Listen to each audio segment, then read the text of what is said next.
You ever feel like a business just gets you? Like they know exactly what you need pretty much right when you need it? And then other times you see an ad that's so far off the mark it's actually kind of funny. Well, the difference there isn't magic. It's a really smart strategy for finding the perfect customer. So how exactly do they pinpoint you in a crowd of millions? Well, let's pull back the curtain. Yeah, it's that feeling, right? That a message was crafted just for you. And here's the thing. It is not a lucky guess. It's a very deliberate, fundamental choice in their strategy. And this really frames the huge shift in modern marketing.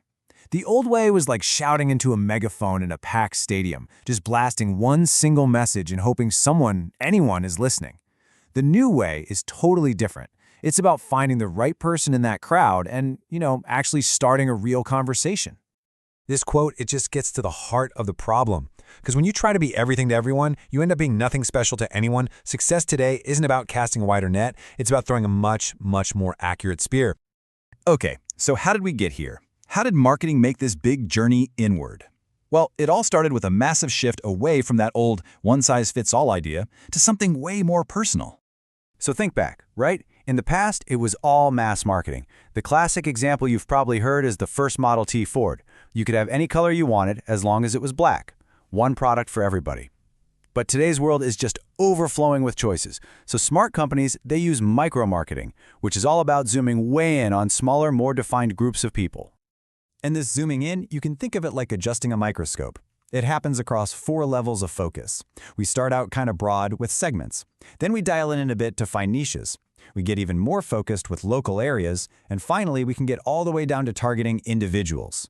It's basically a roadmap to finding that one perfect customer. All right, first up, segments. Now, a market segment is simply a group of customers who already share similar needs. Think about the car market, right? Some people just want cheap, reliable transportation. Others are looking for a full-on luxury experience. The key thing here is that marketers don't create these groups. They already exist. The job is to identify them and then decide which ones to serve. Now let's dial in that microscope a little more and talk about a niche. This is a subgroup with very distinct needs. Enterprise Rent-A-Car is a fantastic example here. While Hertz and Avis were battling it out over business travelers at airports, Enterprise spotted this completely overlooked niche, people whose cars were stuck in the repair shop. By building their entire business around that one specific need, they completely dominated a market that everyone else had just ignored. Pretty smart, huh? But wait, we can go even deeper. Local marketing tailors things to specific neighborhoods. Hilton Hotels, for instance, actually designs its lobbies to match the local vibe. So it's sleek and modern in the Northeast, but more rustic and cozy out in the Southwest. And then you have the ultimate level, individual marketing.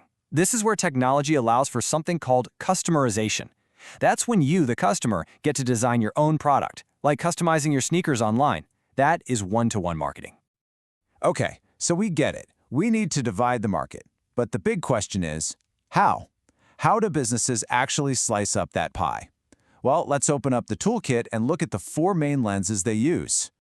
It really boils down to these 4 big categories. Think of them as 4 different lenses for understanding your audience. You've got geographic, where are they?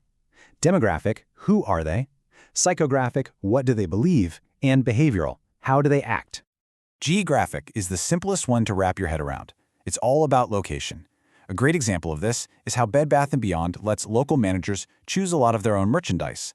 So a store in Manhattan might stock paint specifically for small apartments, while a suburban store just won't, because their customers have totally different homes and totally different needs. Next up is demographics, and this is probably the most popular method, mostly because it's easy to measure.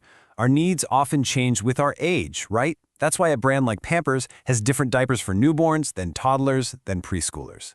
Gender also plays a role. Gillette designed its Venus razor line specifically for women, and of course, income is a classic way to segment for things like luxury cars and travel.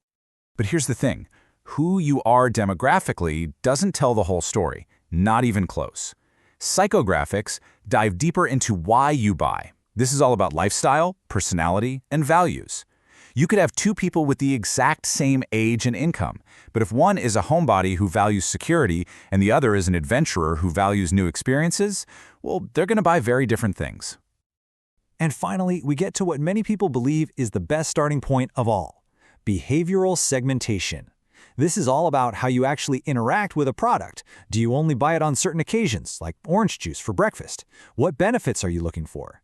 Mobil figured out some of its gas station customers were road warriors wanting premium service, while others were just price shoppers. It's all about actions, not just identity, and that is incredibly powerful. So that's the theory. But let's see how this all works in the real world. I want to tell you a quick story about a coffee shop owner named Sarah. So meet Sarah. She owned the daily grind, and she was struggling because she was trying to please everyone. The morning rush crowd, the students who camped out, parents with kids, you name it. Her menu was bloated, her message was generic, and she was just getting lost in the noise.